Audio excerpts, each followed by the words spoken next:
ओ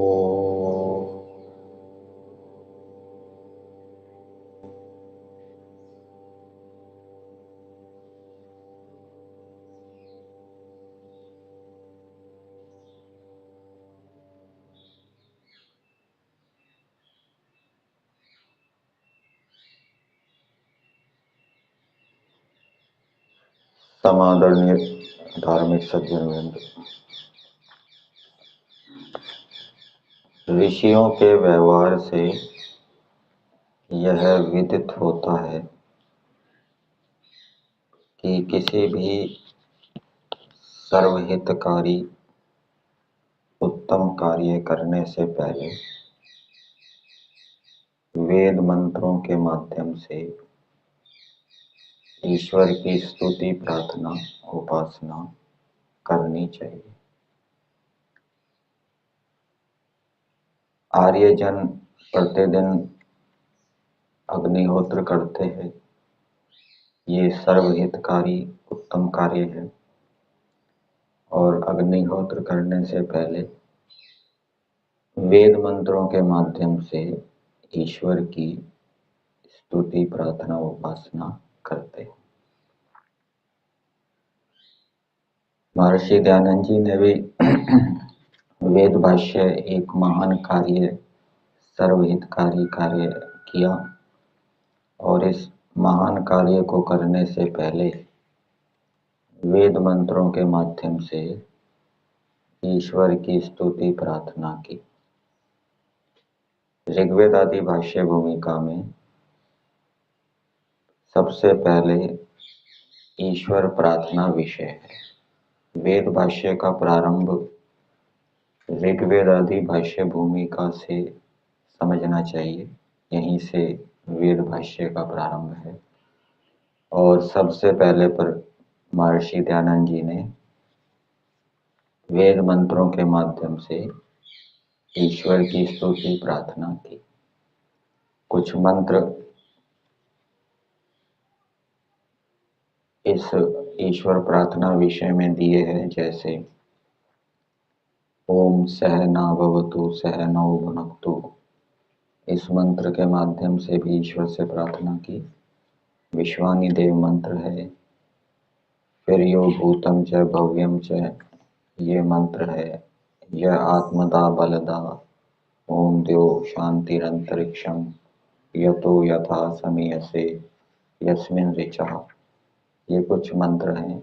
इन मंत्रों के माध्यम से ईश्वर की स्तुति, प्रार्थना की, जिससे कि ये जो महान कार्य है ये ईश्वर का कार्य है, ईश्वर का आदेश है और ईश्वर के इस कार्य को ईश्वर में प्रीति रखते हुए किया जाए, ईश्वर में प्रेम रखते हुए किया जाए और इस महान कार्य में ईश्वर की ओर से सहायता भी मिले।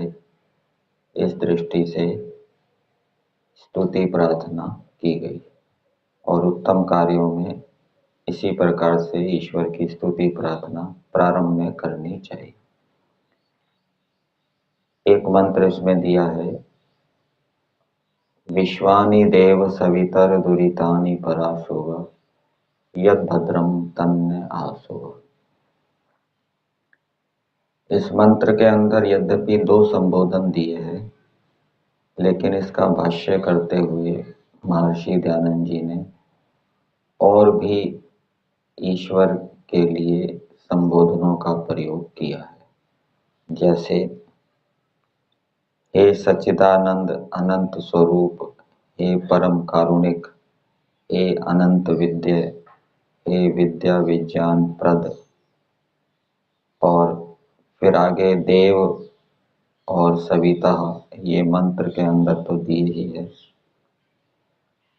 तो भाष्य करते समय और भी अधिक ईश्वर को भिन्न भिन्न नामों से पुकारा गया है, ताकि ईश्वर में प्रीति उत्पन्न हो और प्रीति पूर्वक ईश्वर से प्रार्थना की जाए और ईश्वर में प्रीति रखते हुए ईश्वर के इस महान कार्य को वेद भाष्य को किया जाए। वेद भाष्य करते समय भी ईश्वर में प्रीति बनी रहे और ईश्वर से प्रार्थना करते समय भी ईश्वर में प्रीति बनी रहे। तो वेद का संदेश ये है कि मनुष्यों को उत्तम कार्य ईश्वर में प्रीति रखते हुए करने चाहिए। ईश्वर के जितने भी कार्य है, उत्तम कार्य है, सर्वहितकारी कार्य है, चाहे यज्ञ है अथवा अध्ययन अध्यापन है, ये सारे कार्य ईश्वर में प्रीति रखते हुए करने चाहिए। और ईश्वर से जो प्रार्थनाएं करनी चाहिए वो भी ईश्वर में प्रेम रखते हुए करनी चाहिए। तो ये शैली हमें ऋषियों से प्राप्त होती है कि प्रार्थना करने से पहले हम खूब ईश्वर की स्तुति करें, बड़ी स्तुति करें, जिससे कि ईश्वर के प्रति प्रेम उत्पन्न हो और फिर जो प्रार्थना की जाएगी वो प्रेम पूर्वक की जाएगी। और जिस कार्य की सिद्धि के लिए प्रार्थना की जा रही है वो महान कार्य, वो ईश्वर का कार्य भी ईश्वर में प्रेम रखते हुए किया जाएगा। मंत्र के अंदर दो प्रार्थनाएं हैं, एक तो दुरितानि पराशुभ, दूसरा है यद भद्रम तन्न आशुभ। दुरितानि का अर्थ महर्षि दयानंद जी ने किया है, जो दुख है और जो दुष्ट गुण है उनको दूर कर दीजिए। अब इस मंत्र को जब व्यवहार के साथ महर्षि दयानंद जी ने जोड़ा, वेद भाष्य के साथ जोड़ा, तो वहां पर दुरितानि का क्या अर्थ किया? विघ्न। जो इस वेद भाष्य को करने में विघ्न है उनको आप दूर कर दीजिए, जिससे कि सुखपूर्वक हम इस वेद भाष्य को करें। और दूसरी प्रार्थना है यद भद्रम, जो भद्र है वो हमें प्राप्त कराइए। भद्र के दो प्रकार लिखे हैं यहाँ पे। एक जो सत्य विद्या की प्राप्ति से अभ्युदय अर्थात चक्रवर्ती राज्य, इष्ट मित्र, धन, पुत्र, स्त्री और शरीर से अत्यंत उत्तम सुख का होना, और दूसरा जो कि निश्रेयस सुख है कि जिसको मोक्ष कहते हैं और जिसमें ये दोनों सुख हैं उसी को भद्र कहते हैं। अब इस भद्र को महर्षि दयानंद जी ने वेद भाष्य के साथ जोड़ा है। वेद भाष्य करते समय महर्षि दयानंद जी कौन सा भद्र चाहते हैं वो आगे लिखा है। इस अनुष्ठान में हमारे शरीर में आरोग्य, बुद्धि, सज्जनों का सहाय, चतुरता और सत्य विद्या का प्रकाश सदा बढ़ता रहे। इस भद्र स्वरूप सुख को आप अपनी सामर्थ्य से ही हमको दीजिए। तो ये भद्र का जब व्यवहारिक जो वेद भाष्य का कार्य है उसके साथ जोड़ा तो वहां पर इन भद्रों को लिया, आरोग्य, बुद्धि, सज्जनों का सहाय, चतुरता और सत्य विद्या का प्रकाश। ऊपर जो भद्र बताया था, क्या बताया था? सत्य विद्या की प्राप्ति से अभ्युदय अर्थात चक्रवर्ती राज्य, इष्ट मित्र, धन, पुत्र, स्त्री और शरीर से अत्यंत सुख का होना। तो इसमें से जो जो घटेगा उसको लिया। फिर आगे दिया है, जिस कृपा के सामर्थ्य से हम लोग सत्य विद्या से युक्त जो आपके बनाए वेद हैं उनके यथार्थ अर्थ से युक्त भाष्य को सुख से विधान करें, सो यह वेद भाष्य आपकी कृपा से संपूर्ण होके सब मनुष्यों को सदा उपकार करने वाला हो और आप अंतर्यामी की प्रेरणा से सब मनुष्यों का इस वेद भाष्य में श्रद्धा सहित अत्यंत उत्साह हो, जिससे वेद भाष्य करने में जो हम लोगों का प्रयत्न है सो यथावत सिद्धि को प्राप्त हो।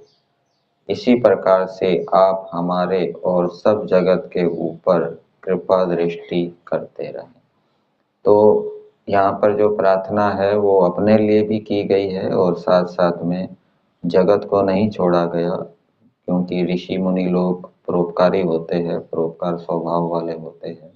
तो सब जगत के लिए भी प्रार्थना की है कि इसी प्रकार से आप हमारे और सब जगत के ऊपर कृपा दृष्टि करते रहें, जिससे इस बड़े सत्य काम को हम लोग सहज से सिद्ध करें। तो जब ईश्वर की कृपा प्राप्त होती है, ईश्वर की सहायता प्राप्त होती है, तो बड़ा काम भी, कठिन काम भी सरलता से सिद्ध हो जाता है। और ईश्वर की कृपा कब प्राप्त होती है? जब ईश्वर की आज्ञा पूर्वक उस बड़े कार्य को किया जाता है। उस बड़े कार्य को करते समय ईश्वर की जो आज्ञाएं हैं उनका उल्लंघन नहीं किया जाता, ईश्वर के अनुकूल चलते हुए उस बड़े कार्य को किया जाता है। अहिंसा आदि धर्म का पालन करते हुए, भय लज्जा शंका आनंद उत्साह जो ईश्वर की शिक्षा है उसको ध्यान में रखते हुए।